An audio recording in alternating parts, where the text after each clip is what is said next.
What's up, goodies? Welcome back to your girl channel and to my kitchen, how to cook. At your request, we are making sliced cucumber in glazed sauce. Make sure you subscribe if you have not. Turn on your post notifications so you will miss another upload. And for all I'm returning goodie, on the know some love on the ready for cook. Come on, let's cook.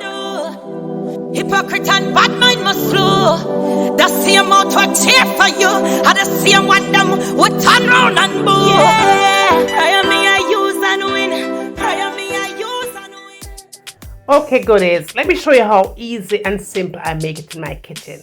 Now, what I use is these two wooden spoons. Of course, you could use anything else to use in the recipe, but this is how I choose to make it fast, easy, and simple for myself, right? Just watch the process. Now, with my wooden spoon, I made sure that they're equal in size, okay?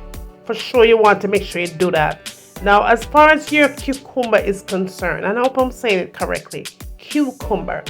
I did cut off both ends of the cucumber, okay? Only because I choose to do that. Now, the next thing you want to do after you have cut off the ends of the cucumber, you're going to go in with your wooden spoon. Now, you could use like Cisco Bob sticks if you have that, or you could use a knife. But you want to be sure if you're using a knife, use a one that is flat on the surface. Okay. All right. So now, with a sharp knife. Now it's very tricky. It's very tricky, but if you follow the steps, you'll get it right. Now you want to be gentle when you're slicing the cucumber, okay? Because even though what the wooden spoon is doing is assuring that the knife doesn't go all the way to the countertop, right? You want it to slice through, but you don't want it to go down to the countertop. However, sometimes, like when you first started, it just might do that on the ends. It won't do it in the middle part, but it might do the ends. But overall, take your time with it. You could also slice it going like across, but I did do it just going like regular slices here. Now, if you want, you could slice off some of the skin before you do it. You could do it skinless as well. Now, after you've gone through slicing it all the way from top to bottom, turn it on the opposite side gently. Then you want to be sure to line up the wooden spoon again. Like I was telling you, you have to be careful. The end part may get cut because it's maybe not it's not the same in size on top as far as the wooden spoon is concerned, because I did turn it upside down. Okay. Now be sure though to slice it as far as you could get it down, but not all the way to where you're touching the wooden spoon. Okay. And you'll see why I do that later on.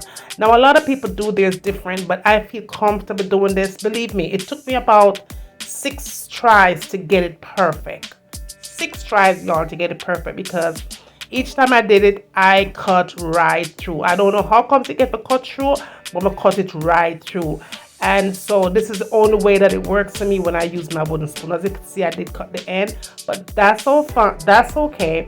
The most important thing is to not cut it in 2 equal pieces or 4 or 5. Okay. Now, as you can see, because I didn't go all the way through down, when I turned the cucumber around, it's still kind of attached, so it's not really opening up. So all I'm doing here is just kind of giving it a little slit on the inside, just kind of loosen it up a little bit. This is how I do mine, okay? Just to ensure that it doesn't fall apart, because it will. And again, like I said, I did try this thing multiple times before I got it right. Now, as far as your sauce is concerned, right?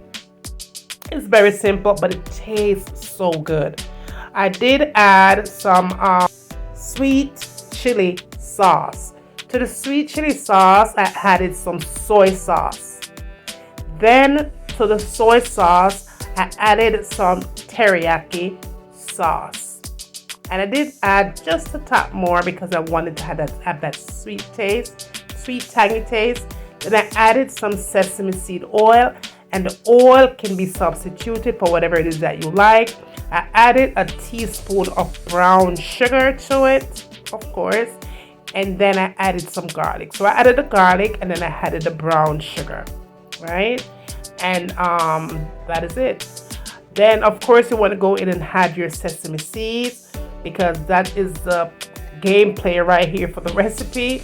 If you like, you could add lemon juice to it, or you could also add a little bit of vinegar. I didn't add any vinegar to it because I would have had it apple cider vinegar, but I was out. I didn't want to add the plain vinegar.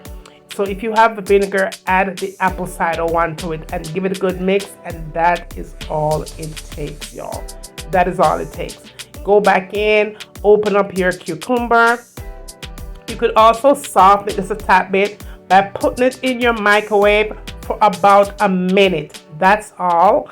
It will release the opening more, so you could pour it in, and it does soften the texture a little bit if you warm it up in the microwave for a minute. Just go ahead and just pour this baby all over your cucumber. And honey, we are definitely done here. That's how easy it is. And sometimes when I do it, y'all, I let it sit for maybe another half an hour before I actually start eating it. I allow the juices to flow right through this bad boy. All right, now that is it. I hope it was fast, easy, and simple for you guys. Give it a try and let me know how yours turned out. How many tries it take before you get it right? Me, it took me like 6 tries. Okay, that is it, y'all. Like, share, comment, and what? Tell a friend to tell a friend. When I get done doing that, tell them what I want to see me a cook next in my kitchen. And remember, as always, from my kitchen to your kitchen. Enjoy.